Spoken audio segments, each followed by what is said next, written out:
뭐야? 저 여자는 감히 어디서 합석을 하려 들어? 그 고함은 마치 유리를 돌로 깨는 파열음처럼 식단의 정적을 깨고 울려왔다. 화기애애하던 저녁 식사 시간에 대화가 뚝 끊겼다. 식판에 젓가락이 부딪히는 짤그락거리는 소리, 삼삼오오 모여 농담을 주고받던 웃음소리, 심지어 주방에서 밥을 푸던 취사병의 주걱 소리마저 순식간에 멈췄다. 경기도 포천시 이동면 5군단 본부 영내 간부식당 창밖에는 영하 15도를 오르내리는 맹렬한 눈보라가 치고 있었다. 유리창은 성에가 뿌옇게 끼어 흐릿했고 문틈으로는 뼈를 깎는 듯한 한기가 밀려 들어오고 있었다. 하지만 지금 식당 안을 장악하는 냉기는 바깥 날씨 때문이 아니었다. 식당 구석 원형 테이블의 가장자리. 그곳에는 흙이 묻은 전투복을 입은 한 여자가 앉아 있었다. 기니니니니 캡 모자 안으로 감췄고 깃에는 그 흔한 계급장 하나 달려있지 않았다. 그녀는 방금 쏟아진 모욕적인 폭언에도 눈길조차 주지 않았다. 그저 김이 무럭무럭 나는 된장찌개를 한 숟가락 떠서 입으로 가져갈 뿐이었다. 어이, 내 말 무시해? 귓구멍이 먹었나? 쾅! 딱딱한 군화발이 의자 다리를 거칠게 걷어찼다. 그 충격으로 식탁 위에 물컵이 흔들렸고 차가운 물이 튀어 여자의 야전상의 소매를 적셨다. 여자는 이제야 젓가락을 내려놓았다. 천천히 아주 천천히 그녀는 휴지를 뽑아서 물이 튄 소매를 담담하게 닦아냈다. 마치 귀찮은 모기가 앉았다 날아간 자리를 털어내듯 그녀의 행동에는 짜증도 당황도 없었다. 그 과도한 차분함이 도리어 섬뜩한 위화감을 자아냈지만 코앞에 선 사내에게는 그저 무시당했다는 모욕감으로 다가올 뿐이었다. 내 사내의 명찰에는 강태영이라는 세 글자가 또렷했다. 다림질된 전투복 상의에는 중령 계급장이 형광등 조명을 받아 오만하게 번쩍이고 있었다. 사단 작전 참모처 작전과장 육군 사관학교 출신이라는 선민의식의 뇌까지 절어있는 그는 이 기지 내에서 독불장군으로 악명이 높았다. 강태영은 삐딱하게 허리를 짚으며 여자를 쏘아보았다. 그의 뒤로는 작전과의 위관급 장교들이 머뭇거리며 서 있었다. 그들은 상사의 행패가 민망하면서도 감히 나서럼도는 내지 못한 채 발만 구르고 있었다. 어디서 굴러먹던 개뼈다귀인지는 모르겠는데 여기가 어디라고 감히 들어와 부사관 쪼가리들이나 국무원들이 밥 처먹는 곳은 저 구석탱이라고 교육 안 받았어. 내식의 식당 천장을 때렸다. 침이 튀고 핏대가 섰다. 그는 자신의 목소리가 클수록 자신의 계급도 높아진다고 착각하는 종류였다. 여자가 고개를 들었다. 그녀의 눈동자는 짙고 무거웠다. 전방의 겨울바람보다 더 매섭고 호수처럼 잠잠했다. 그 눈을 마주한 순간 강태영은 아주 잠깐 뒷목이 뻐근해지는 것을 느꼈다. 그것은 직감이었다.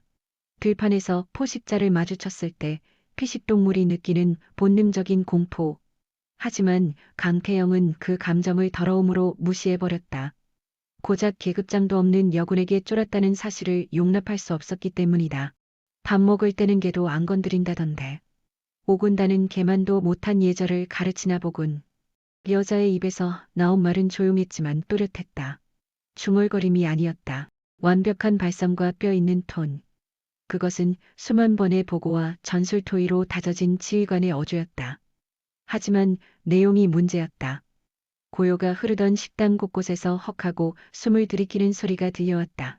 도른 거 아냐? 저 여자 죽고 싶은 건가? 주변 장교들의 눈빛이 담옥으로 물들었다.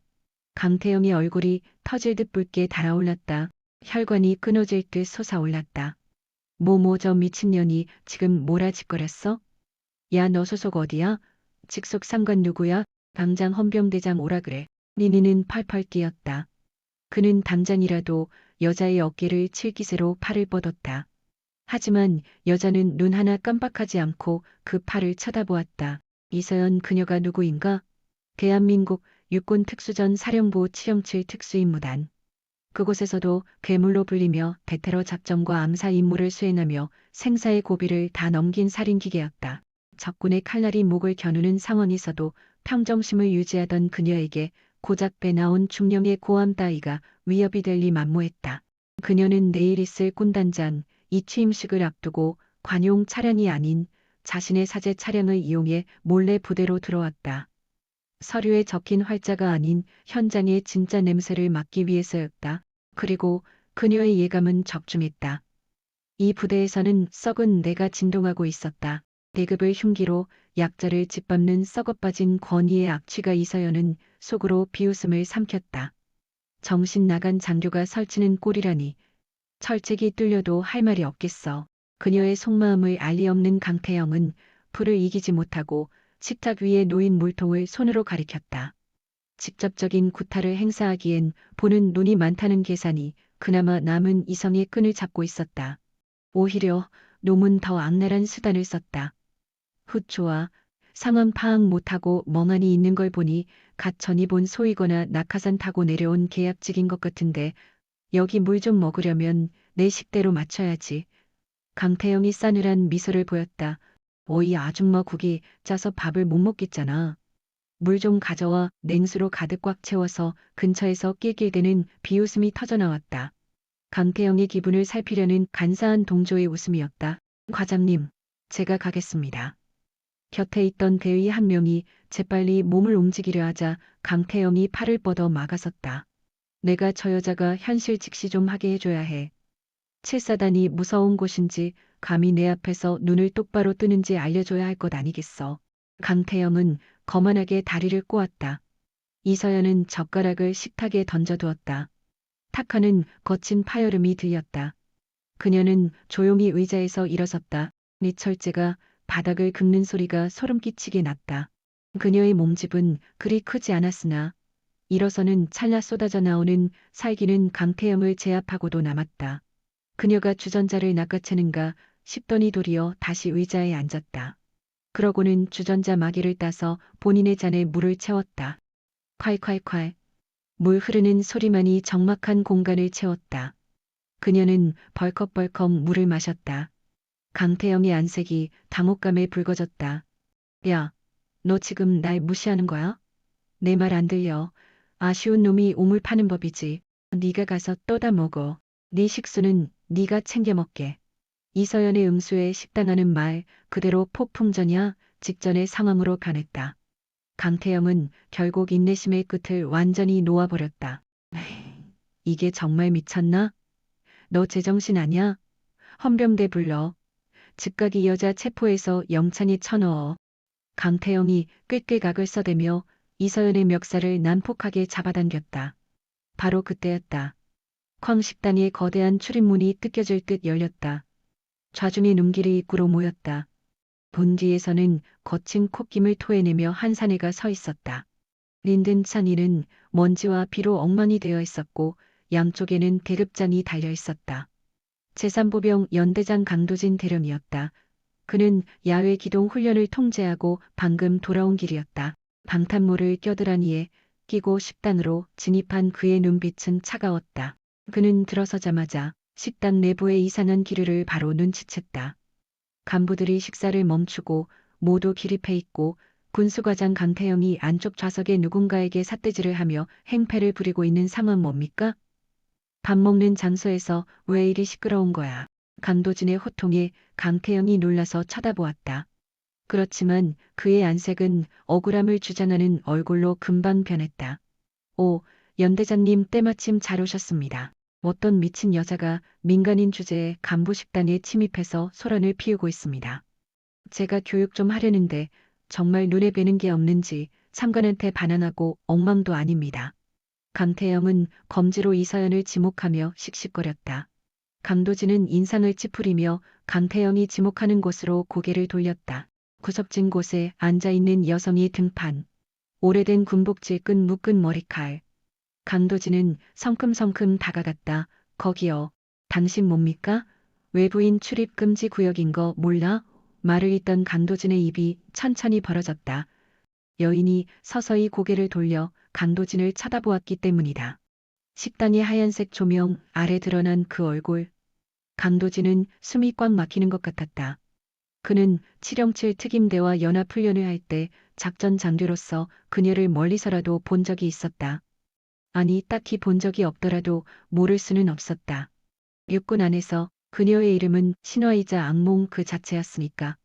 피도 눈물도 없는 냉혈한 작전 실패 후 0%의 지휘관. 그리고 얼마 전 내려온 공문에 찍혀있던 신임 사단장의 증명사진. 강도진의 동공이 태풍이라도 온 듯 흔들렸다. 그가 쥐고 있던 방탄 헬멧이 바닥으로 쿵 떨어졌다. 대구르르 굴러가는 헬멧 소리가 유독 더 크게 들렸다. 강도진의 입술이 바르르 떨렸다. 창백해진 낯빛으로 그는 본능적으로 몸을 꼿꼿이 세웠다. 허리가 부러질 듯한 각도로 차렷 자세를 잡았다. 단결, 이 식단이 터져나갈 듯한 아니, 건물이 진동할 듯한 거대한 경리의 구호가 터져 나왔다. 강태영은 멍한 표정으로 강도진을 쳐다봤다. 아니, 연대장님이 왜 그러지? 돌았나? 사단장님 방문하신다는 통보도 없이 웬일이십니까? 제3보병 연대장 대령 강도진 식사 중에 늦게 알아뵈어 죽을 죄를 지었습니다. 강도진의 목소리는 우렁찼었지만 끝이 미묘하게 갈라지고 있었다. 미실의 확실한 공포였다. 완전한 침묵 조리실에 환풍기 돌아가는 소리마저 멈춘 듯했다. 강태영의 뇌가 상황을 이해하지 못하고 과부하를 일으켰다. 사단장 누가? 저 아줌마가? 저 꼬질한 여자가 이서연은 서서히 자리에서 일어났다. 그녀는 아직 경례 자세를 풀지 못하고 바들바들 떨고 있는 강도진을 향해 턱을 까딱해 보였다. 시계 강 대령 성년이 좋군. 7사단의 기백이 여전하군. 고마워요. 정연수는 비로소 손을 내리고 차렷 자세를 취했다. 이마에는 굵은 땀방울이 맺혀 있었다. 이서연은 서서히 몸을 틀어 마침내 얼음장처럼 굳어버린 강태영을 빤히 보았다. 강태영의 눈은 찢어질 듯 크게 떠져 있었고 입은 떡 벌어진 채 닫히질 않았다. 그의 눈길이 이서연의 얼굴에서 텅 비어 있는 어깨의 견장 자리로 그리고 다시 그녀의 차가운 눈빛으로 옮겨갔다. 두려움이 해일처럼 덮쳐왔다. 지금 자기가 누구 보고 아줌마라 했지? 누구 보고 물을 떠오라 했지? 누구 멱살을 잡으려 했지? 자네, 이서연이 불렀다. 강태영의 다리가 맥없이 풀렸다. 그는 식탁을 잡으며 가까스로 쓰러지는 것을 피했다. 라리던님 목소리가 떨려 나왔다. 입이 얼어 말조차 제대로 나오지 않았다. 자네 부대의 군수 과장은 낯선 이 사람에게 물을 떠오라고 시키는 것이 통례인가 보지. 그것도 매우 건방지게 말이야. 이서연은 한 발짝 다가섰다. 강태영은 반사적으로 뒷걸음질 쳤다. 말해봐. 짧은 일갈. 강태영은 와락 주저앉을 뻔했다. 바지를 적시지 않은 것이 천만다행이었다. 죄송입이 10개라도 할 말이. 저는 진짜 모르고 그냥 부사관인 줄 알고서. 부사관. 이서연의 눈썹이 꿈틀했다. 그녀의 목소리에 서늘한 살기가 스쳤다. 부사관인 줄 알았다면 그렇게 해도 된다는 말인가? 어, 어, 그게 아니고 사관학교생도 때 그리 배웠나? 계급이 낮으면 인격도 낮은 것이하고 자네의 그 썩어 빠진 특권의식이 내 부대의 위신을 깎아먹고 있다는 생각은 못 해봤나? 강태영은 어떠한 말도 할 수 없었다. 그저 고개를 푹 숙인 채 벌벌 떨었다. 주위의 장교들은 숨소리 죽인 채 이 상황을 지켜보고만 있었다. 그들 중 누구도 강태영을 거들려 하지 않았다. 아니 불똥이 자기들에게 튈까봐 노심초사하며 눈길을 피하기 급급했다. 이서연은 한심하다는 듯 혀를 찼다. 그녀는 젖어버린 자신의 소매를 다시 한번 털어내며 말했다. 내일 취임식이라 들었는데 환영 인사가 너무 파격적이군. 잊지 못할 거야. 그녀의 말은 사형 선고와 마찬가지였다. 강태영의 눈앞이 깜깜해졌다. 이서연은 식판을 들어 올렸다. 강도진이 급하게 달려와 식판을 들으려 했지만 그녀는 손을 들어 거부했다. 내 밥그릇은 내가 치우네. 강대령도 식사하게 입맛 떨어지게 하지 말고 이서연은 잔반통에 남은 국물을 버리고 식판을 차곡차곡 쌓아 올린 뒤 식수대에서 손을 닦았다. 그 모든 행동이 너무나도 익숙해 보여서 그녀가 별 2개의 장군이라는 사실이 믿기지 않을 정도였다. 그녀가 식당 문을 열고 나가기 직전 다시 한번 멈춰섰다. 그리고 고개만 돌려 얼어붙은 식당 안을 쏘아 보았다. 내일 아침 9시 연병장에서 보자고. 기대해도 좋아. 쾅 문이 닫히고 그녀가 사라졌다.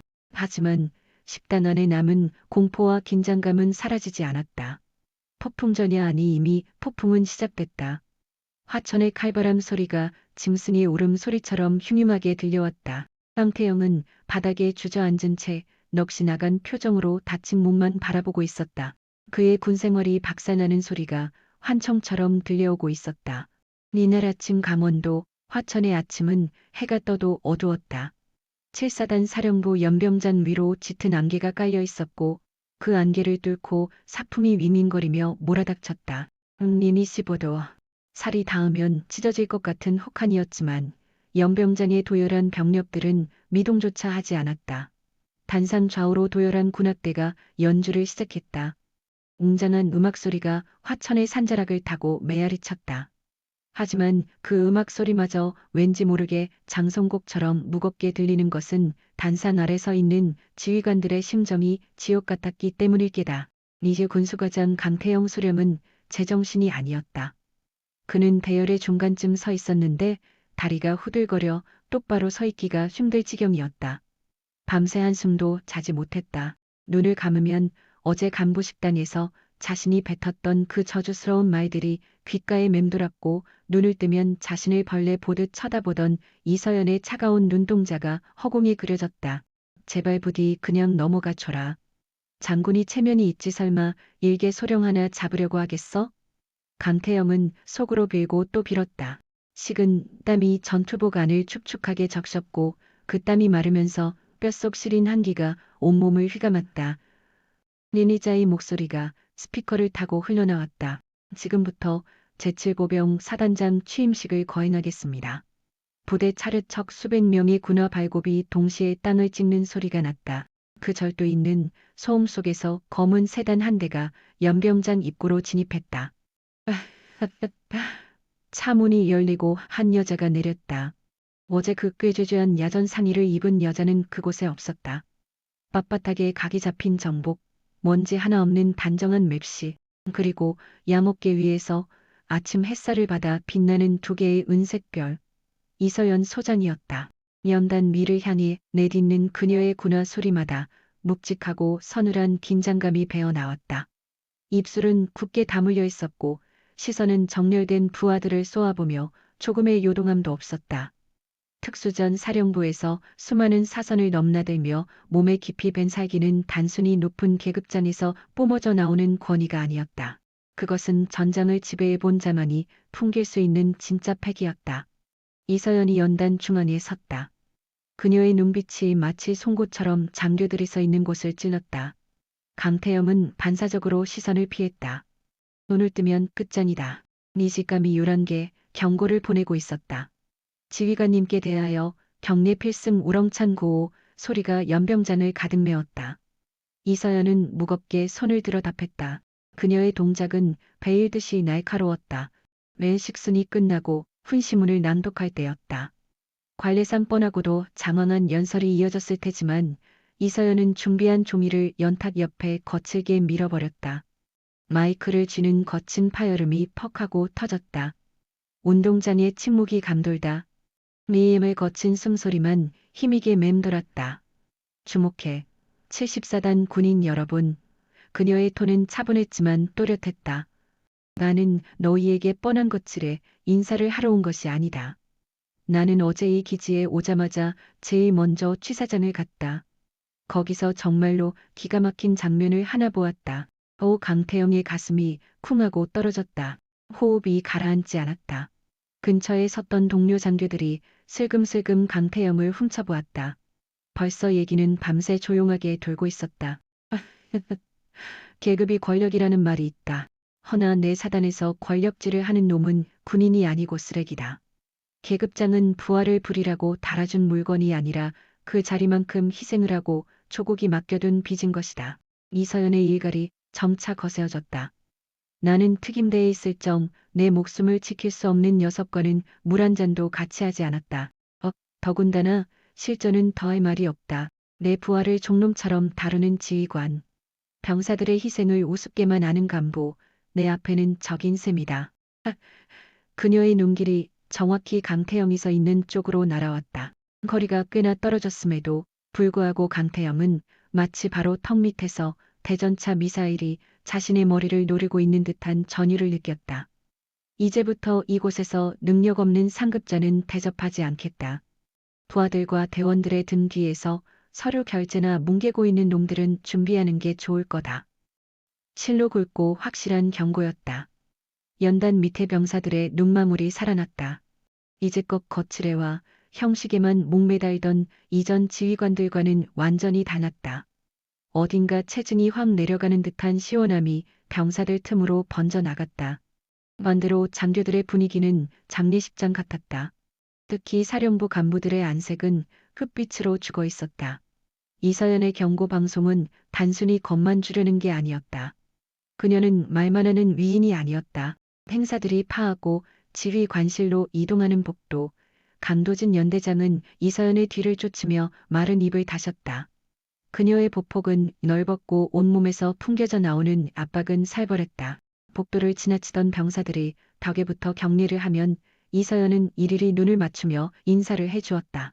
오나 간부들을 대할 때는 곁눈질도 주지 않았다. 지휘 관실 문이 열렸다. 내시가 소파와 사치스러운 가구들이 놓인 사무실. 이서연은 정모를 벗어 책상 위에 던져놓고 창가로 걸어갔다. 창밖으로 아직 대기하고 있는 부대원이 보였다. 에헤, 강대령 예, 사단장님, 자네 부대는 어떤가? 네 이외 강태영 소령처럼 썩어문드러진 정신 상태를 가진 놈들이 또 있나? 정연수는 등 뒤로 식은땀이 흐르는 것을 느꼈다. 모자란 점이 많습니다만 열성을 다해 훈육하고 있습니다. 열성이라 그 열성이 금일 참모회의에서 입증되길 바라네. 이서연은 몸을 돌려 강도진을 쳐다보았다. 1분 뒤 상원실에서 참모회의를 개시해 정보 집합시키고 각 부서별로 지난달 작전 군수정보 보고서 원본 챙겨오라고 해. 컴퓨터 파일 말고 담당자들이 작성한 자필 사인 있는 서류로 알겠습니다. 민이 나가고 난 뒤 이서연은 탁자 위에 놓여있던 편성표를 훑어보았다. 맨 위에 본인의 사진이 있고 그 밑으로 부하들의 사진이 계급 순으로 묶여 있었다. 그녀는 붉은색 펜을 들어 군수과장 강태영의 사진 위에 가위표를 그렸다. 어디 두고 보자고. 썩은 살을 도려낼 때 비명이 얼마나 큰지 그녀의 입가에 섬뜩한 미소가 번졌다. 오전 10시 본부 건물 대회의실 공기는 답답하다 못해 숨막힐 것 같았다. 온풍기가 작동하고 있었지만 회의장은 얼음장 강판보다 더 추웠다. 유일하게 평온해 보이는 사람은 상석에 앉은 이서연 뿐이었다. 그녀의 앞에는 각 처부에서 가져온 두꺼운 문서철들이 산더미처럼 쌓여 있었다. 참모장, 작전참모, 정보참모, 인사참모, 그리고 군수과장 강태영까지 내로라 하는 영관급 장교들이 죄인 마냥 고개를 숙이고 앉아 있었다. 또각, 또각. 이서연이 구두를 두드리는 소리만이 회의실을 채웠다. 그 소리가 날 때마다 참모들의 등골이 오싹거렸다. 무습군. 이서연이 침묵을 깨고 입을 열었다. 그녀는 쥐던 볼펜을 탁자 위에 틱 놓았다. 그것은 작전 참모가 기한한 하게 오기철 전술 대비 보고서였다. 작전 참모. 예, 중령 간영석. 작전 참모가 화들짝 놀랐다. 이 보고서 자네가 혼자 했나? 맞습니다. 제가 분석하고 정리했습니다. 이서연의 눈이 날카로웠다. 오, 그럼 1호 페이지에 있는 적 특수부대 침투 경로에 대해 말해보게. 왜 A 코스가 아니라 B 코스를 선정했나? 지금 B 코스는 어제부로 교량 붕괴 위험 구간일 텐데. 작전 참모의 손가락이 떨려왔다. 그는 입다문 조개마냥 굳었다. 리셋실 이 보고서는 작전과 주무관이 급조한 물건이었다. 그는 부하가 보낸 메일의 제목만 고쳐서 결제했을 뿐 핵심 내용은 훑어보지도 않았다. 그게 최신 정보를 아직 갱신하지 못한 것 같습니다. 수정하겠습니다. 꺼져. 이서연의 눈빛에는 한심함이 서려 있었다.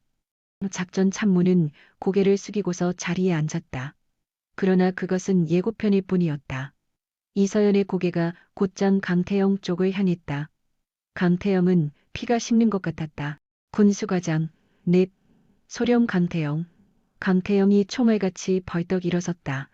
목소리가 갈라져 나왔다. 자네가 보고한 탄양 미식량 재고 관리 대잔이다. 이서연이 바인더를 들어보였다. 54페이지 첫 번째, 줄 부식 창고, 잘량 그녀는 펴지도 않고 수치와 항목을 깠다.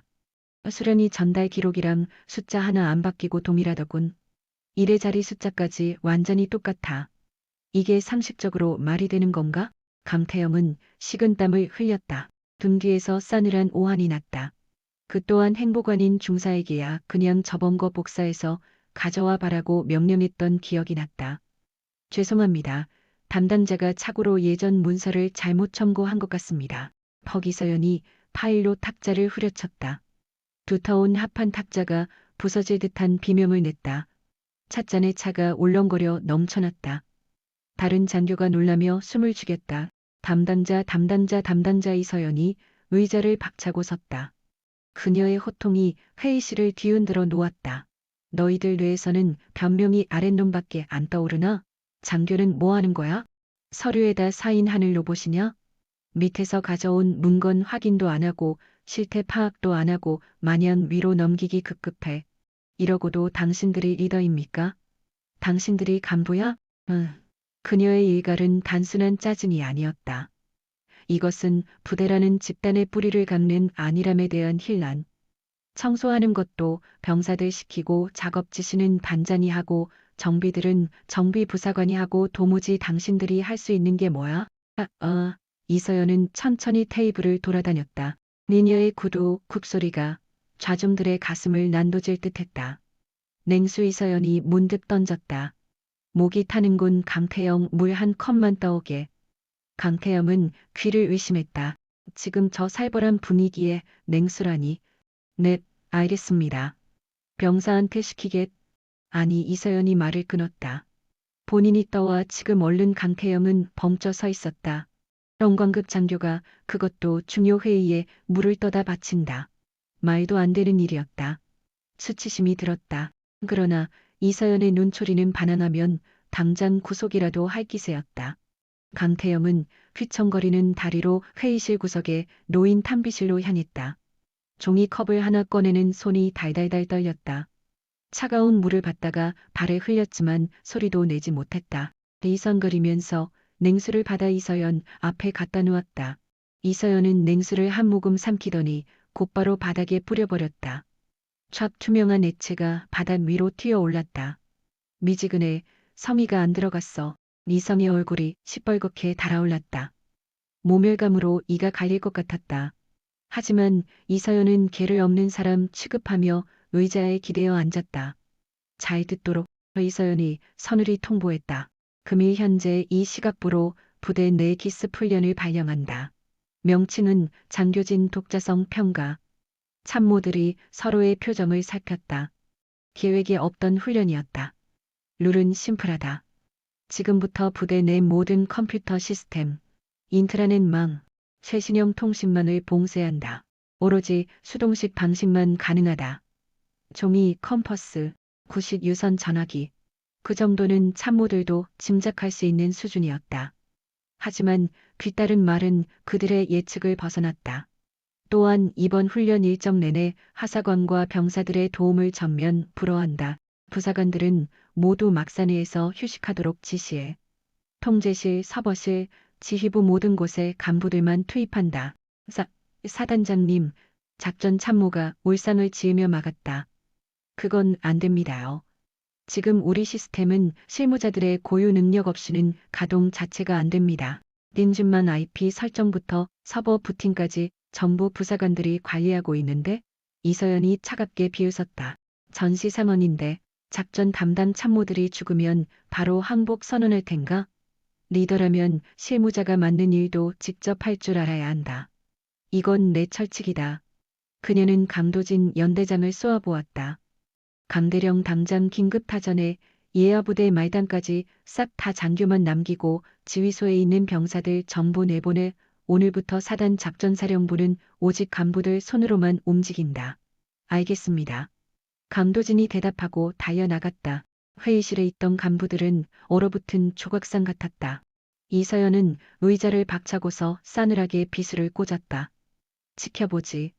그대들이 밥값도 못하는 위인들인지 아니면 진짜 군인이 맞긴 했는지. 리선이는 동트기 전까지 결정난다.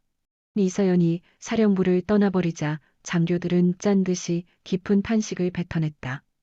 그러나 탄식할 겨를이 없었다. 곧 생지옥이 펼쳐질 거니까 30분 후 사단 작전 상황실. 꼬라지는 칠로 엉망진창이었다. 기민하게 작전도를 만지던 병사들이 없어지고 타자기를 치느라 바쁘던 서기병들이 없어졌다.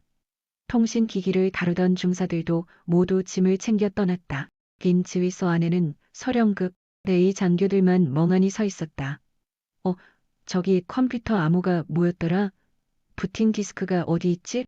서버 장비가 멈췄는데. 이거 재시작 어떻게 합니까? 작전도에 지도 핀이 안 보입니다. 행보관 어디 갔나? 행보관 갔지. 만월 매번 명령질에 큰 소리나 치던 간부들이 허둥지둥대며 공원에 잠겼다. 린하는 경고음 소리가 멈추질 않았고 비상벨은 울리는데 차단하는 법을 몰라 쩔쩔맸다. 강태영은 창가에서 땀을 줄줄 흘리며 신형 단말기를 만지고 있었다. 전방 부대와 채널을 공유해야 하는데 아이디 접속하는 법을 싹 잊어버린 지 한참이었다. 여기는 통제 왜 답이 없어? 그가 수화기를 퍽퍽 두들겼다. 그 꼴을 지휘소 유리벽 밖에서 이서연이 뒷짐을 진 채 굽어보고 있었다. 미녀의 눈동자는 마치 침몰한 선박을 지켜보는 선장처럼 안이 썩은 고름을 짜내려는 피부가 의사처럼 차가웠다. 기막인의 머저리들의 연극. 그녀의 혼잣말이 지휘소의 고성에 섞여 흩어졌다. 그러나 진짜 지옥은 지금부터였다. 날이 지고 밤이 되면 산골짜기의 칼바람 소리와 공포가 그들을 삼킬 것이다. 내 실무자라는 단단한 갑옷 없이 맨몸이 되어버린 장교들의 비참한 밤이 예정되어 있었다. 미는도 인제의 겨울낮은 짧았다. 오후 5시가 지나가자 주위가 거무스름해지더니 금세 먹물 같은 어둠이 기지를 집어삼켰다. 기온은 무섭게 곤두박질 쳤다. 영하 30도, 뼈를 깎는 삭풍이 유리창을 와장창 깨질 듯 트너댔다. 사단 작전 상황실의 열기도 같이 사라졌다. 평소 같으면 시설 담당 관리관들이 벌써 히터를 빵빵하게 가동하고 대형 난로에 연료를 채워 따뜻했을 장소였다. 그러나 현재는 얼음 동굴과 마찬가지였다. 아우 춥다 야 히터 좀 켜봐. 작전 과장이 입김을 길게 뿜어내며 소리쳤다. 그의 목소리에는 분노가 잔뜩 섞여 있었다. 저 과장님 히터에 연료가 없습니다. 내 송대이가 연료통을 손으로 흔들며 대답했다. 이의 금속 소리가 허탈하게 퍼졌다. 그럼 연료를 채워야 할 거 아니야? 군수참모 연료 어딨어? 외상고 안에 작전 과장이 강태영을 보고 쏘아붙였다. 창가에서 수신기와 싸우던 강태영이 찡그린 얼굴로 고개를 들었다. 아니, 제가 연료통 장소를 어떻게 합니까? 평소엔 보급병이 알아서 채워 놓던 건데. 게다가 창고 열쇠도 시설 담당관이 챙겨서 퇴근했습니다. 뭐라? 그럼 이 날씨에 그냥 얼어 뒤지라는 거야? 욕설이 오갔다. 예삼이 선배 후배하며 챙기던 간부들의 우정은 한파 앞에서 종이 쪼가리처럼 찢어졌다. 결국 막내급 장교 두 놈이 밖으로 나가 창고 문을 부수다시피 따서 연료통을 끙끙대며 들고 왔다. 그러나 재앙은 거기서 끝이 아니었다. 구식 석유난로의 심지에 불을 붙이는 법을 아는 인간이 하나도 없었다. 버튼만 딸깍하면 켜지는 시스템 에어컨에 적응해버린 그들에게 심지를 맞추고 수동으로 불을 붙이는 구식 난로는 최신 무기보다 다루기 힘든 고철 덩어리였다. 나와봐. 내가 해볼게. 강태영이 체면치레를 회복해 보겠다고 나섰다. 라이터를 켜고 심지에 불을 갖다 댔다. 화르르 화염이 심지가 아니라 흘러나온 연료 위로 솟구쳤다. 불이야. 닉스가 어섰고 통제실은 순식간에 매운 연기와 시커먼 가스로 가득 찼다. 소화기를 찾아 싸대느라 난리 법석을 떨었고 장교들의 얼굴은 새까만 숯덩이가 되었다. 불은 어렵게 껐지만 난로는 망가져 버렸다. 이제 그들은 꼼짝없이 혹한의 추위 속에서 밤을 지새야 했다. 허기짐도 찾아왔다. 저녁 식사 시간이었지만 취사병들의 배급도 끊긴 상황이었다. 식당에 밥은커녕 쌀 한 톨도 보이지 않았다. 비상식량 까먹읍시다. 누군가 짬바가 둔 구형 전투 식량을 가져왔다. 뜨거운 물을 부어 먹는 신염이 아니라 꽁꽁 얼어붙은 밥 알갱이를 씹어 먹어야 하는 구형이었다. 딱딱하게 굳은 초콜릿과 밥알을 씹으며 장교들은 말이 없었다.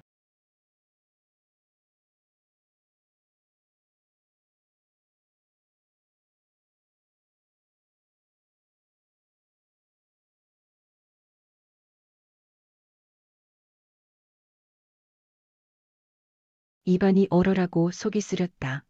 강태영은 딱딱한 주먹밥을 씹으며 한숨을 삼켰다. 방금 전만 해도 아늑한 장교 회관에서 당번병이 건네주는 차를 마시며 날씨 불평을 했었다. 현실이 이토록 비참한 게 정말 실감이 안 났다. 갑자기 귀를 찌르는 소음과 같이 무전기가 켰다.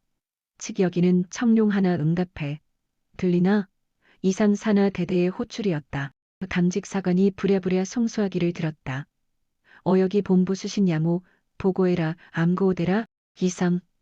담당 장교의 낯빛이 푸르게 변했다. 암고, 매일 갱신된 비밀 암호, 평소엔 작전실 한편에 상원병이 대문짝만하게 적어두고 있었을 것이다. 그러나 현재 현황판은 텅 비었다. 야, 그 밀 암고 뭐냐? 누가 암호 비문란 안에 보관하고 있어? 다들 눈동자만 굴렸다. 비밀 서류를 취급하던 정보보좌관이 없어서 금꼬여는 방법을 아는 사람도 암고호를 가진 사람도 없었다. 치집본부 암고를 모르면 적으로 간주하겠다. 무전 닫는다. 이상 잠시만. 야 이 멍청이들아 나 작전 과자님. 내 목소리 몰라. 과장이 소리쳤으나 신호는 끊겼다. 송심불능. 현대전에서 연락이 두절되는 건 손과 발이 묶였다는 뜻과 같았다. 지휘소 속에 불안감이 깊게 퍼졌다. 바로 그 즉시 지휘소 문이 열렸다. 샘바람과 같이 이서연이 나타났다. 그녀는 두툼한 패딩을 입은 간부들과 반대 얇은 야상 점퍼 하나만 걸치고 있었다. 그렇지만 냉기를 느끼는 모습은 전혀 없었다. 그녀는 때가 묻은 간부들의 표정과 바닥에 흩어다니는 비닐 껍데기 쓰레기에다가 먹통이 된 무전기를 가만히 훑었다. 피난민이 따로 없네. 그녀의 독설에 간부들은 숨을 곳이라도 찾고 싶었다. 이서연은 작전판 쪽으로 다가갔다. 텅 빈 상태의 지도. 그곳에 제멋대로만 그려놓은 작전선들. 그녀는 혀를 차면서 지시봉을 집었다. 군수과장 모퉁이에 쭈그리고 있던 강태영이 기겁을 하며 일어났다. 다리가 저려왔는지 휘청거렸다. 네 때 소령 강태영. 지금 우리 사단 보급 물자 차량의 위치는 어디야? 좌표 찍어봐. 강태영은 진땀을 뻘뻘 흘리며 앞으로 나갔다. 보통은 모니터 화면에 자동으로 뜨고 있는 아이콘만 보다가 종이 지도를 보니 눈앞이 캄캄해졌다. 등고선은 실지렁이 같았고 좌표 번호는 암호문 같았다. 지금 메인 보급로를 따라 이동 중이라 아마 여기쯤 그가 지시봉으로 지도의 한 부분을 찍었다. 철원군 서면 근처의 도로였다. 이서연이 차갑게 비웃었다. 거기에 맞습니다만 자네 독도법을 익히긴 했나? 이서연이 지시봉을 낚아 채더니 강태영이 지금 좌표의 등고선을 툭툭 쳤다. 여긴 낭떠러지다. 절벽이잖아. 등고선 간격 안 보이나? 자네 설명대로라면 현재 보급 차량 50대가 전부 절벽 밑으로 번지점프하고 있다는 거네. 헉! 난 내 영의 얼굴이 붓다 못해 흑빛됐다. 게다가 좌표 읽는 법도 틀렸군. 자네가 말한 좌표는 여기가 아니라 북쪽으로 2km 떨어진 비무장지대 내부가 아닌가? 아군에게 보급할 물자를 적군에게 갖다 바칠 것인가? 수치였다. 이것은 부하 장교들이 다 보는 앞에서의 잔혹한 공개 망신. 강태영은 얼굴을 들 수가 없었다. 이게 당신들의 수준이다. 이서연은 지시봉을 책상 위에 던져두었다. 장비가 없으면 길도 못 찾고 병사가 없으면 밥도 못 먹고 추위조차 못 이겨서 벌벌 떨고 그러면서 어깨에 힘만 가득 들어가 있다. 그녀는 차가운 눈빛으로 간부들을 꾸짖었다. 지금이 만약 전쟁이었다면 당신들은 벌써 죽었다. 아니, 당신들 탓의 이유도 모르고 죽어갈 병사들이 수만 명이다. 창피한 줄을 알아야지. 그때 밖에서 시끄러운 사이렌 소리가 들렸다. 공습 경보가 아니었다. 부대 방호 태세 훈련용 사이렌이었다. 상황 발생. 적 특수부대 침투. 이서연이 덤덤하게 말했다. 내가 들어오면서 위병소와 탄약고, 경계병들을 모두 복귀시켰다. 그리고 대항군 10명을 투입했지. 자, 이제 당신들이 직접 나가서 막아봐라. 총 들고 뛰어서 간부들의 눈이 휘둥그레졌다. 사단 본부 방어를 간부들이 직접 하라니. 사단장님, 저희는 지휘관입니다. 병력이 없는 상황에서 직접 전투를 하라는 건 방도진 연대장이 반발하려 했지만 이서연의 눈빛에 입을 다물었다. 내 병사가 없으면 내가 싸우는 게 군임이다. 지휘관이라고 뒤에 숨어 있으라는 법은 없어. 있을 때의 나는 내 부하들이 쓰러지면 내가 가장 선두에서 총 쏘고 칼을 휘둘렀었다. 그녀가 허리춤에서 권총을 꺼내 책상 위에 콱 내려 찍었다. 당장 나가, 뚫리면 전부 옷 벗어. 간부들은 울며 겨자 먹기로 개인 화기를 챙겨 밖으로 나갔다. 영하 30도의 한파결을 깎는 바람 곁으로 쫓겨난 별들과 무궁화들의 처참한 행군이 시작되었다. 반면 생활관에서 휴식하고 있던 부사관들은 창문을 통해 그 장면을 구경하고 있었다. 뜨끈한 온돌 바닥에 앉아 귤을 까먹으며 밖에서 바들바들 떨며 경계 근무를 서는 간부들의 꼴을 보는 그들의 기분은 묘하고 고소했다. 야, 조소령님 거기서 뭘 합니까? 총을 반대로 맨 것 같습니다.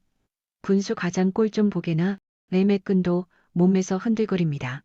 내심 병사들을 막대하고 깔보았던 간부들이 이등병보다 못한 꼴로 헤매는 모습은 완전히 시트콤이었다. 가슴이 뻥 뚫리면서도 다른 쪽으론 좀 짠하네. 우리가 없으면 정말 아무것도 안 되는구나. 미니몬사가 씁쓸함을 삼키며 뇌까렸다. 니니디날 안에는 그들이 가진 능력에 대한 증명과 무력한 상관들에 대한 동정이 함께 있었다. 새벽 4시 사람이 제일 약해지는 시각. 사단 본부 영내 요소에 배치된 간부들은 체력이 고갈돼 있었다. 내 손발의 느낌은 없어진 지 오래됐고 콧물은 나오다 굳어버려 고드름이 되었다. 강태영은 탄약고의 입구에 쭈그리고 앉아 있었다. 소총은 무거워서 바닥에 던져놨고 졸음이 몰려와 눈꺼풀이 천근만근이었다. 내가 육사 나와서 뭘 하러 저러고 있어야 해? 억울함이 치솟았다. 엘리트 과정만 봐봐온 그에게 이런 신체적 아픔과 굴욕은 평생 처음이었다. 그때 어둠 틈에서 누군가의 발자국 소리가 들렸다. 누구냐? 램프 강태영이 허둥지둥 총을 움켜쥐며 외쳤다. 하지만 손이 굳어 방아쇠 오래 손가락이 끼워지지도 않았다. 벌써 죽었어. 자네. 어둠 틈에서 걸어온 건 이서연이었다. 그녀의 손에는 붉은색 마카펜이 들려 있었다. 그녀는 멍하니 있는 강태영의 이마에 마카로 X자를 그어버렸다.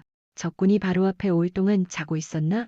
실전이었으면 자네 머리통은 이미 터졌었어. 강태영은 아무 대꾸도 하지 못했다. 단명할 기력조차 없었다. 이서연은 무전기를 꺼내 전체 방송을 때렸다. 훈련 종료. 상황 끝. 모두 연병장으로 집합. 지옥 같은 밤이 지났다. 남녀들은 패잔병 마냥 비틀비틀 연병장으로 모여들었다. 누구 하나 온전한 사람이 없었다. 콧물을 질질 흘리고 다리를 절고 총을 지팡이처럼 짚고 있는 꼴들이 가관이었다. 동이 트기 시작했다. 미미한 새벽빛 아래 드러난 그들의 꼴은 끔찍했다. 반면 단상 위에 선 이서연은 어제와 똑같이 흐트러짐 없는 모습이었다. 그녀의 뒤로 생활관에서 대기하던 부사관들이 정렬했다. 깔끔한 전투복, 절도 있는 자세, 밤새 추위에 떤 장교들과는 너무나 대조적인 모습이었다. 이서연이 마이크를 들었다. 남밤 7사단 지휘부는 정멸했다. 그녀의 목소리가 연병장에 울렸다. 적 특수작전팀에 의해 사단 본부가 점령당하고 탄약고가 폭파되고 지휘관들은 전원 사살되거나 포로가 되었다. 이것이 너희들의 성적표다. 장교들은 고개를 숙였다. 부인할 수 없는 사실이었다. 강도진 대령. 예, 연대장 강도진. 자네들이 무시하던 저 부사관들이 너희들이 밤새 쩔쩔매던 그 일들을 매일 묵묵히 해내던 사람들이다. 통신선 깔고 밥하고 보일러 때우고 좌표 찍고 그들이 없으니까 자네들은 그냥 제복 입은 껍데기일 뿐이었어. 인정하나? 인정합니다. 강도진의 목소리는 기어 들어갈 듯 작았다. 안 들린다. 인정하나? 인정합니다. 혀저리게 느꼈습니다. 강도진이 고래고래 소리를 질렀다. 그의 눈가에 굴욕과 회한의 눈물이 고였다. 강태영 소령. 이서연이 그를 지목했다. 강태영은 이마에 빨간 X자가 그려진 채로 비틀거리며 앞으로 나왔다. 할 말이 있나? 강태영은 입을 달싹였다. 내짐진 억울한 분노. 수만 가지 감정이 교차했지만 결국 입 밖으로 나온 말은 하나였다. 없습니다. 제가 오만했습니다. 그의 입에서 나온 최초의 진심 어린 항복 선언이었다. 좋아. 이서연이 고개를 끄덕였다. 그럼 사과해. 예. 저기 서 있는 부사관들에게 그동안 너희가 하인 부리듯 했던 무시하고 멸시했던 너희의 전우들에게 정중하게 고개 숙여 사과해라. 너희들의 목숨을 지켜주는 사람들이라고. 연병장의 침묵이 흘렀다. 장교가 부사관에게 단체로 사과를 한다. 창군 이래 듣도 보도 못한 일이었다. 미하지만 이서연의 눈빛은 타협을 허락하지 않았다. 강도진 대령이 먼저 움직였다. 그는 주임원사 앞으로 다가갔다. 그리고 깊이 허리를 숙였다. 미안합니다. 그리고 감사합니다. 원사님 덕분에 우리 부대가 돌아간다는 걸 잊고 있었습니다. 주임원사는 당원에서 어쩔 줄 몰라 했다. 아닙니다. 연대장님, 고개 드십시오. 연대장이 고개를 숙이자 다른 참모들과 예하 장교들도 하나, 둘씩 부사관들 앞에서 고개를 숙이기 시작했다. 마지막으로 강태영이 남았다. 그는 덜덜 떨리는 다리를 이끌고 행정보급관 상사 앞으로 갔다. 자신이 항상 어이 오상사라고 부르며 커피 심부름을 시키던 그 사람이었다. 강태영은 눈을 질끈 감았다. 미안합니다. 제가 잘못했습니다. 기어 들어가는 목소리였지만 분명한 사과였다. 행보관은 묵묵히 강태영을 바라보다가 조용히 거수 경례를 올렸다. 그것은 승자의 아련이었다. 이것으로 훈련을 종료한다. 이서연의 목소리가 마무리를 지었다. 하지만 군수과장 강태영 소령은 열애다. 랭태영이 소스라치게 떨며 입을 뗐다. 자네는 지금부터 사단 본부 군수과장 자리에서 물러난다. 당장 내일 백암산 GOP 부대로 이동해. 사단장님, 백암산은 너무합니다. 강태영의 눈빛이 절망에 젖었다. 백암산은 군단 내에서도 제일 높고 거칠기로 악명 높은 곳. 리치가 못 가. 식량을 인력으로 짊어지고 올라가야 하는 죽음의 계단 4,000개가 버티는 그 최악의 장소였다. 가서 편하게 팻 만질 생각 마. 너의 임무는 군수 지원 장교다. 병사들의 부식살과 건빵들 네 어깨로 전부 옮겨. 고지에서 병사들이 얼마나 힘들고 고단하게 복무하는지 몸소 체험해봐. 짐꾼이 되라는 명령이십니까? 전 소령입니다. 장교 체면에 짐을 나르라니. 신라? 그럼 저녁 지원서 써. 당장 여기서. 이서연의 서늘한 호통 소리에 강태영은 입을 닫았다. 긴장이 풀려 바닥에 털썩 주저앉고 말았다. 옥한의 날씨 속에서 무거운 보급품 메고 수많은 계단을 오르락내리락 칼 생고생이 머릿속에 확실하게 떠올랐다. 아침 해가 중천에 솟았다. 화천에 눈 깔린 연병장이 밝은 햇빛을 받아 빛나고 있다. 미사이 스트리던 밤이 가시고 칠사단에도 진짜 새로운 아침이 트고 있었다. 장교들의 어깨에 가득했던 힘은 빠졌고 부사관들의 얼굴에는 자긍심이 감돌았다. 이서연은 저 광경을 가만히 응시하다가 몸을 돌려 사령부 안으로 갔다. 그녀의 등 뒤로 진정한 뜻의 단결 함성이 울려 퍼지고 있었다. 사단 본부를 뒤집어 놓은 장교 대청소의 효과는 확실했다. 사단장 이서연의 명령에 사령부의 분위기는 급격히 변해갔다. 민정병에게 커피 심부름을 시키던 관행은 싹 사라졌고 참모들은 부사관들에게 존대를 하며 업무 협조를 구하느라 애를 먹었다. 하지만 이서연은 아직 성이 안 찼다. 사단 본부가 뇌수라면 최전방 부대는 손과 발이었다. 두뇌가 맑아졌으니 이젠 손발이 동상에 걸려 있는지 점검할 순서였다. 네 차량 준비하도록. 백암산 부대로 간다. 전속 부관이 다급히 달라붙었다.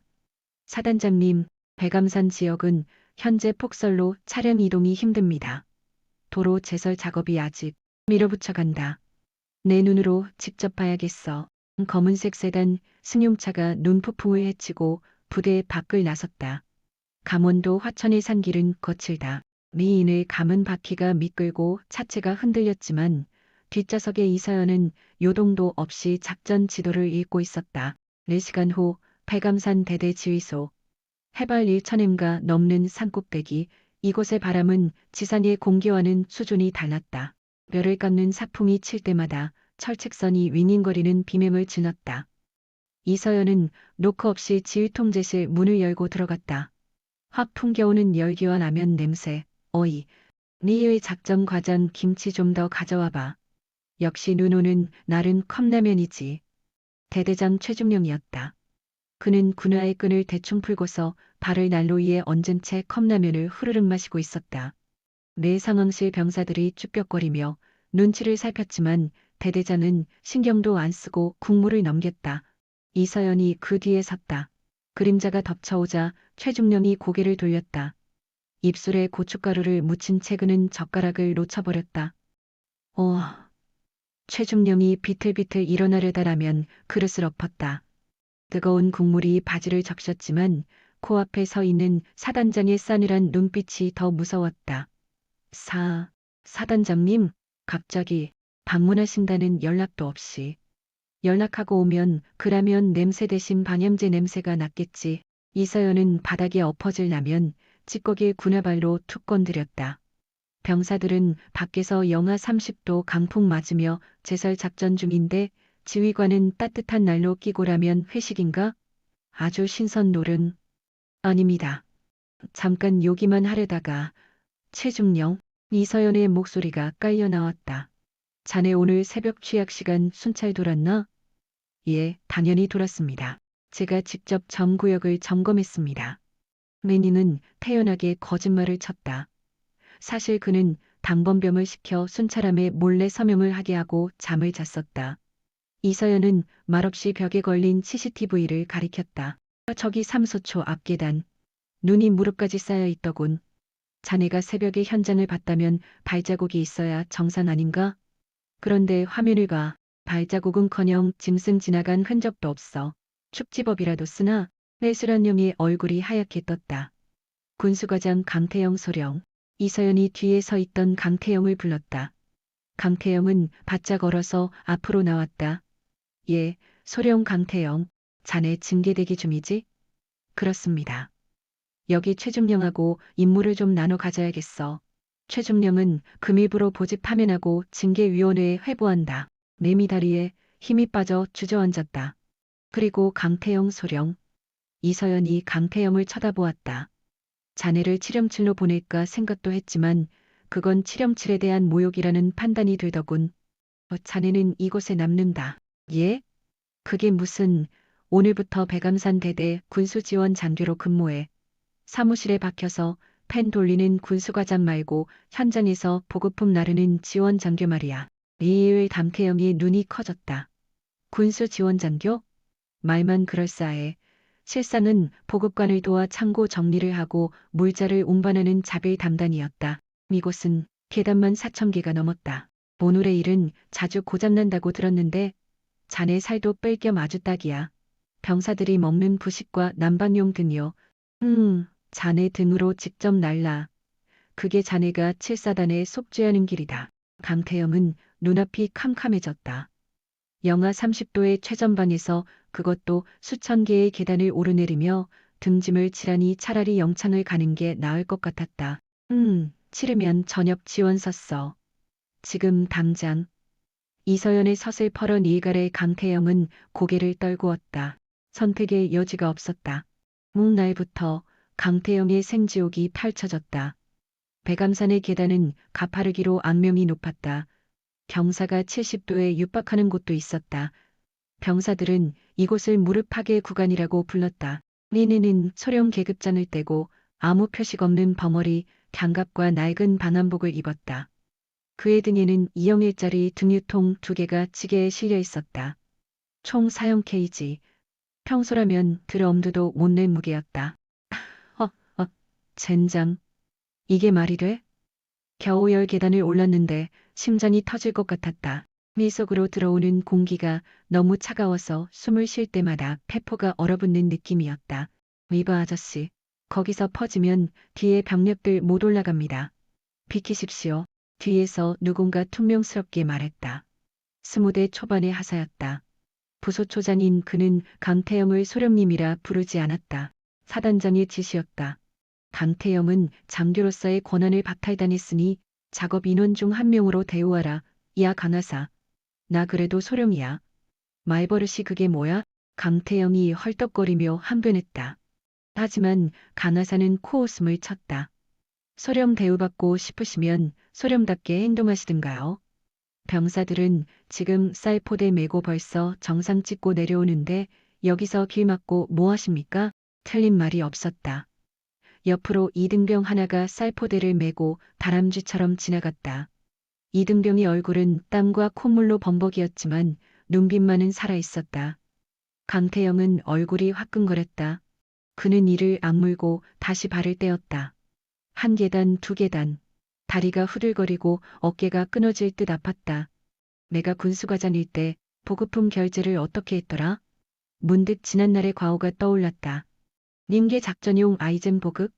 작년 재고 남았으니까 신규 구매 반려해. 방한 장갑? 예산 없으니까 일단 기다리라고 해. 자신이 예산을 아낀답시고 반려했던 그 싸구려 아이젠이 지금 자신의 군화 밑창에 달려 있었다. 녹이 슬고 발톱이 무뎌져서 얼어붙은 계단에서 자꾸만 미끄러졌다. 으아, 강태영이 미끄러지며 무릎을 찧었다. 아, 비명이 절로 나왔다. 무릎뼈가 깨지는 고통이었다. 하지만 아무도 그를 부축해주지 않았다. 일어나십시오. 아직 갈 길 멉니다. 냉정 보급관인 원사가 싸늘하게 내려다보았다. 그는 강태영이 사무실에 앉아 커피 심부름을 시키던 바로 그 오상사였다. 원사님, 저 좀 도와주십시오. 너무 힘듭니다. 강태영이 애원했다. 원사는 한숨을 푹 내쉬더니 강태영의 지게를 들어올리는 신용만 했다. 군수 과장님 기억나십니까? 작년에 제가 GOP 난방이 부족하다고 추가 보급 요청했을 때 과장님이 뭐라 하셨습니까? 야, 기름 좀 아껴 쓰라고 해. 군기가 빠져서 춥다고 징징대는 거야 라고 하셨죠. 원사의 말에 강태영은 아무 말도 할 수 없었다. 지금 과장님 등 뒤에 있는 그 기름통 하나가 없어서 병사들은 밤새 내복겨 입고 오들오들 떨면서 잡니다. 그 무게가 얼마나 무거운지 이제 좀 느껴지십니까? 강태영의 눈에서 눈물이 핑 돌았다. 추워서가 아니었다. 부끄러워서였다. 자신이 펜대 골리며 삭감했던 숫자 하나하나가 현장에서는 병사들의 고통이었음을 뼈저리게 느끼는 순간이었다. 그는 다시 일어섰다. 무릎이 깨질 듯 아팠지만 이를 악물고 걸었다. 그날 밤 강태영은 소초 구석진 침상에 누워 끙끙 앓았다. 온몸이 두들겨 맞은 듯 아팠다. 저녁 메뉴는 꽁꽁 원밥과 식어 빠진 김치찌개였다. 예전 같으면 밥상을 엎었을 테지만 지금은 그마저도 없어서 못 먹을 지경이었다. 이서연 사단장, 당신이 원한 게 이거였어? 닌닌 퉁퉁 부은 발바닥을 주무르며 생각했다. 칠형칠에 보내지 않은 이유. 육체적 고통보다 더 큰 정신적 참회. 현장에서 병사들과 똑같이 구르며 자신의 무능함을 직시하게 만드는 것. 그것은 잔인하지만 가장 확실한 교육이었다. 일주일 뒤 칠흑 같은 금은 백암산 지역에 짙은 안개가 끼었다. 가시거리가 5m도 되지 않는 최악의 기상 조건이었다. 강태영은 여전히 지게를 지고 야간 보급 작전을 수행 중이었다. 오늘은 고장난 투건 등을 교체할 예비 전구를 나르는 일이었다. 그때였다. 날카로운 파열음이 안개를 찢었다. 강태영은 반사적으로 바닥에 엎드렸다. 덕이다 정방 철칙 절단음 확인 상황실에 긴박한 보고와 동시에 사이렌이 터졌다. 전투 배치 전원 즉각 대응 가상 훈련이 아니었다. 실전 상황이었다. 적군 특수부대가 어둠을 뚫고 침투 경로를 개척하다가 포착된 것이다. 황황 아군 측에서 중화기가 불을 뿜었다. 적들도 반격했다. 총알이 지면에 박혀 파편이 튀었다. 으컥. 니즈른이 우측편에 있던 강하사가 어깨를 움켜쥐고 넘어졌다. 내 조준탄이었다. 강하사 정신 차려. 강태영이 소리쳐 다가갔다. 강하사의 상처에서 피가 흘러났다. 리의소 소종님, 총알이 강하사는 신음 속에서도 손짓으로 뒤쪽을 지시했다. 기관총 사수의 탄알이 바닥을 치고 있었다. 지원로는 적의 집중 포화로 닫혀 있었다. 강태영은 두려움 탓에 발을 떨었다. 이탈하고 싶었다. 본인은 전투 특기도 아니고 현재는 근신 중인 인부일 뿐이었다. 마냥 참호에 숨죽여 있으면 누구나 이해하고 넘길 것이다.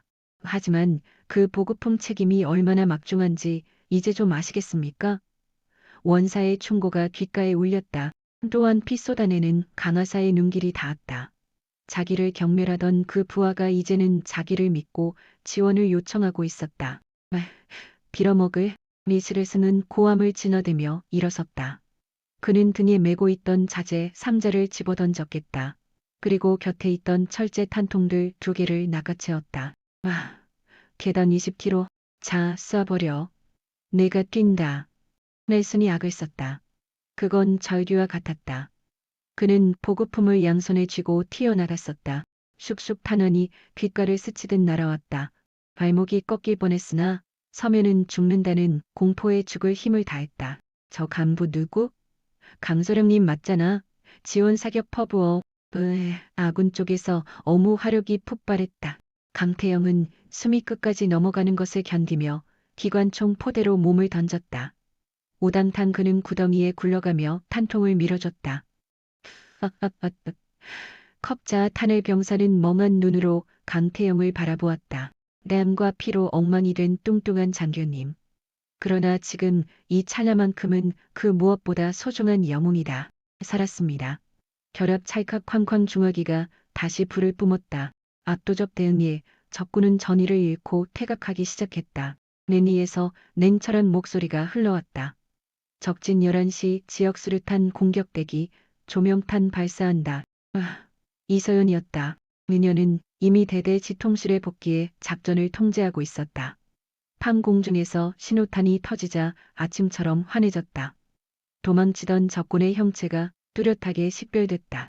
사격 시작 집중 사격 전투는 그것으로 종결되었다. 적특공대 전원 몰살아군 희생자 제로.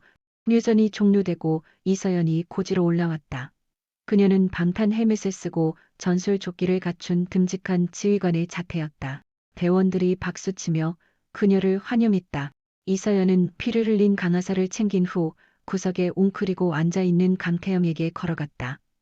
강태영은 먼지투성이가 돼 거친 숨을 헐떡이고 있었다. 손은 찢겨서 피가 굳어 있었고 의복은 걸레였다. 이서연이 그를 쳐다봐 주었다. 잘 버텨냈군. 강태영은 무겁게 얼굴을 들었다. 발목이 떨려와서 도망칠 수가 없었습니다. 그가 농담 반 진담 반으로 대꾸했다. 이서연의 얼굴에 옅은 웃음이 번졌다. 보급품 운반하는 게 얼마나 소중한지 이제 좀 배웠나?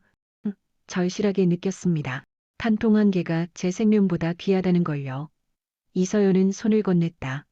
일어서 당신 덕분에 기관총 사수가 살았어. 오늘만큼은 영웅이다. 강태영은 어색해한 얼굴로 그녀의 손을 잡았다. 굳은 살이 배긴 사단장의 손은 투박해도 따뜻했다. 니스이의 병사들과 간부님들이 강태영을 보는 시선이 바뀌어 있었다. 더 이상 그를 무식한 뚱보나 비리 장교로 보지 않았다. 미식음을 넘긴 동료, 그 신뢰의 눈길이 강태영에게는 포상보다 더 벅차게 다가왔다. 어디 가면 군수장 보직 다시 생각해보지. 단 조건이 하나. 이서연이 흙가루를 털어주며 말했다. 지금부턴 모든 보급 업무는 현장 확인 후에 승인한다. 머리만 굴리다 걸리면 그땐 정말 특전사로 보내버릴 거야. 네, 명심하겠습니다. 현장 방문. 무조건 현장 방문하겠습니다. 강태영이 부동 자세로 크게 외쳤었다. 님이 목소리에는 과거의 나태함 대신 묵직한 힘이 들어있었다. 백암산의 아침 바람은 아직도 차가웠지만 7사단의 최전방은 그 어느 때보다 뜨거웠다. 그곳에는 참된 전사들이 서 있었다. 별부터 병사들까지 그리고 변화한 소령까지 모두가 하나 된 화합의 현장이었다. 화천의 혹하는 길고 매서웠다. 그러나 그 어떤 추위도 지속될 수는 없었다.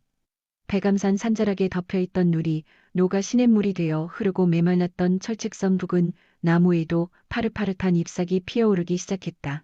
봄이 온다. 제7보병사단 기지의 모습은 작년 겨울과는 확연하게 변화해 있었다. 과장님, 타사단 보급고에서 신용 방하나 획득해 왔습니다. 개수 점검 부탁드립니다. 보급 담당관인 상사가 땀을 닦으며 들어왔다. 위기가 같으면 의자에 기대 스마트폰을 보거나 낮잠이라도 늘어지게 자고 있었을 꾼수과장 자리가 비어 있었다. 오상사 왔나? 잠시만, 나 여기 안쪽에 있어. 목소리는 비품 창고에서 흘러왔다. 땀범벅 차림에 면장갑을 낀 남자가 상자를 짊어진 채 걸어 나왔다. 강태영 소령이었다. 그의 턱은 놀랍도록 갸름해져 있었고 희고 푸석거리던 피부는 볕에 그을려 탄탄한 갈색빛이 돌았다. 내가 직접 확인하니 2호형 세트 완벽하군. 종류별 정리도 깔끔하고 수고했어. 강태영은 부하에게 차가운 캔 커피를 던졌다. 아이고 감사합니다. 과장님이 직접 분류 작업까지 다 하셨습니까? 내 몸값은 해야지. 그리고 이번에 보니까 3년대 애들 활동화가 많이 해졌던데 오늘 들어온 거 거기로 먼저 보급해주자. 내가 직접 가서 치수 맞는지 확인하고 올게. 이 상사는 정말 놀란 척하며 물었다. 과장님 이러시면 행정관들 설 자리가 없겠습니다. 사정을 너무 잘 아시니까 우리가 꾀병을 못 부리지 않습니까? 허빈말도 너희들 없으면 부대 멈춰보는 거 내가 가장 잘 알잖아. 가자. 점심은 내가 산다. 국밥 콜? 두 사람은 친구처럼 어깨에 동무를 하고 작업장을 나갔다. 복도를 지나치던 위관 장교들이 강태영을 보고 각 잡혀 경례를 표했다. 그것은 계급에 의한 강제적인 인사가 아니라 참된 군인을 향한 경례의 마음이었다. 오후 2시 사단 연병장 이서연 소장의 주재로 유공자 훈장 및 지휘관 이취임식이 열리고 있었다. 단상 아래에는 전 장병이 각과 열을 맞춰 정례를 있었다. 그들의 눈빛은 빛나 있었다. 지휘관에 대한 의심으로 흐리멍덩하던 눈빛은 사라지고 우리 사단장님은 찐이다라는 자긍심이 가득 차 있었다. 사회자가 마이크를 쥐었다. 다음은 훈장 수여가 있겠습니다. 미수 참 못쳐 소령 강태영. 강태영이 단상 앞으로 달려나갔다. 절도 있는 동작 힘차던 발소리, 지난 겨울 헐떡거리며 비명을 질렀던 뚱뚱한 소령의 모습은 찾아볼 수 없었다. 이서연이 그에게 표창장을 건네줬다. 축하한다. 이 상은 자네가 팬데가 아니라 땀방울로 받은 거야. 감사합니다. 이 사단장님의 가르침 덕분입니다. 강태영의 눈가가 붉어졌다. 이서연은 그의 가슴에 표창장을 갈아주며 작은 목소리로 얘기했다. 백암산에서 징징댈 때보다 더 듬직해 보이는데 내 살은 다시 찌우지 마라. 예, 명심하겠습니다. 두 사람은 서로를 보며 미소 지었다. 그것은 사선을 함께 넘은 전우만이 공유할 수 있는 끈끈한 유대감이었다. 갑자기 분위기가 싸해졌다. 다음은 징계 처분 결과 보고가 있겠습니다. 단상 옆으로 헌병의 포박을 받으며 한 남자가 끌려나왔다. 머리버섯미의 계급장이 뜯겨 나간 비참한 모습. 바로 배암산 대대장이었던 최중령이었다. 그는 지난번 작전 실패와 직무유기, 허위보고 등의 혐의로 보직 해임된 후 징계위원회에서 중징계를 받았다. 이서연은 마이크를 잡고 장병들을 향해 섰다. 군인은 명예를 먹고 산다. 하지만 부하들의 피와 땀을 팔아 자신의 안위를 챙기는 자에게 줄 명예는 없다. 그녀의 목소리는 봄바람 속에서도 칼날같이 차가웠다. 림회장 윤기철은 지휘관으로서의 기본 책무를 유기하고 병사들의 고통을 외면한 채 사리사욕을 채웠다. 이에 징계위원회는 그에게 불명예 전역을 명했다. 그는 더 이상 군인이 아니다. 즉시 영에 추방한다. 대중령은 고개를 들지 못했다.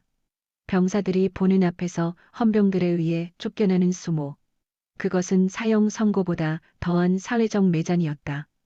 그 모습을 지켜보는 간부들의 등골이 서늘해졌다.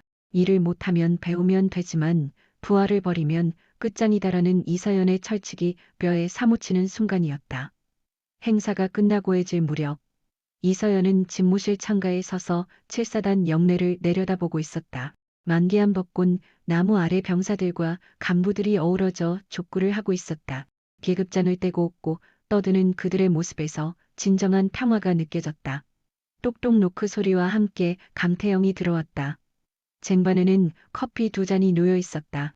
사단장님, 잠시 시간 되십니까? 커피 한 잔 타왔습니다. 이서연이 피식 웃었다. 자네가 타온 커피라 저번처럼 바닥에 쏟아야 할 맛이면 곤란한데. 에이 설마요? 이번엔 황금 비율로 탔습니다. 냉정보급 관님한테 특별 과외까지 받았습니다. 강태영이 넉살 좋게 웃으며 커피잔을 책상 위에 내려놓았다. 이서연은 소파에 앉아 커피를 한 모금 마셨다. 달달하고 따뜻했다. 맛있군. 다행입니다. 강태영은 정자세로 서서 머뭇거리다가 입을 열었다. 사단장님, 저 드릴 말씀이 있습니다. 말해. 처음에는 사단장님을 원망했습니다. 왜 나만 가지고 그러나 내가 뭘 그렇게 잘못했나 억울했습니다.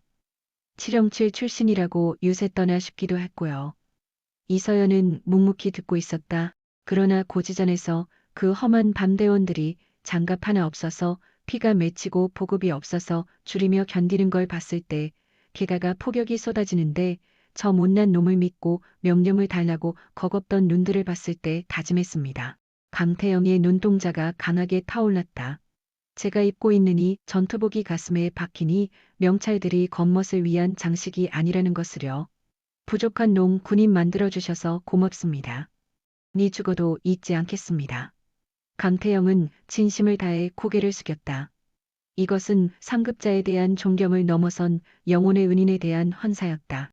이서연은 의자에서 일어나 밖을 응시했다. 내가 오히려 고맙지. 그녀의 말에 강태영이 눈을 맞췄다. 실은 나도 떨렸었다. 내가 너무 무리하게 끌고 가는 건 아닌지 자네들이 혹여 끝내 나를 등지게 되면 어쩌나 고민도 했어. 허나 자네가 잘하는 과정을 보면서 해답을 찾았어. 군인은 모두가 심장 안에 거대한 용기를 품고 살고 있다는 사실을. 이서연은 연병장 병사들을 바라봤다. 저들을 봐. 얼마나 눈부신가? 우리는 저들의 젊음을 빌려서 조국을 수호하는 간부들이다. 그러니까 우리는 더 단단해야 해. 계급장이 무거운 게 아니라 사명감이 무거워야 한다. 알겠지? 예. 가슴에 새기겠습니다. 나가. 오상사가 자네 부르네. 야식비 계산해 달라고. 헉. 이 녀석들이 또 제 월급을 노리고 가보겠습니다. 충성. 강태영이 씩씩하게 구호를 외치고 나갔다. 집무실에 혼자 남은 이서연은 차게 식은 찻잔을 바라보고 있었다. 내 서랍장 한쪽에 노인 사진 속 특전사 시절 전우들과 찍은 추억이 눈에 밟혔다. 땀범벅이 된 채 웃고 있는 어린 날의 모습. 다들 보이나? 나 비겁하지 않게 버티고 있어. 그녀는 기억 속 영웅들에게 가만히 안부를 물었다. 네 쌈 너머로 석연이 사라지고 있었다. 허나 이 부대는 잠들지 않고 있었다. 부대 구석을 비추는 서치라이트 불빛보다 더 환한 것은 본인의 자리에서 묵묵히 임무를 다하는 장병들의 열정이었다. 이사연은 외투를 챙겨 입고 베레모를 썼다. 거울 안에 서 있는 대한민국 장군 이사연. 그녀의 눈매는 그 어느 때보다 깊고 간인했다. 그녀가 사무실 등을 끄고 나섰다. 복도 밖에서 당직 사령의 힘찬 보고 소리가 들려왔다. 충성 전방 이상모. 그 함성이 전방의 밤하늘로 멀리 퍼져나갔다.